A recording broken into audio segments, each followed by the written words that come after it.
Ito yung hard truth na walang nagsabi sa akin nung nag-start pa lang ako mag-business. That business is mostly about mindset.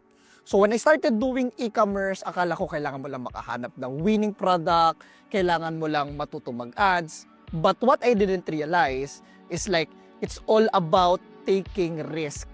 It's all about your risk appetite. So for example, sa pag-ads, in order for you para kumita ka ng malaki, just like in any other business, is kailangan mong mag-take ng risk. In my case, sa e-commerce, kailangan kong taasan yung ginagastos ko sa ads. So for example, if gumagastos ako ng 100 pesos sa ads, nagkakaroon ako ng 1,000 sales, gaano kalaki yung willing akong gastusin para sa ads. And when I learned that it takes money to create money, I started spending more on my business. Kaya ngayon, napalaki ko yung business ko ng mas malaki because right now, I'm willing to take risk at gumastos para sa business ko.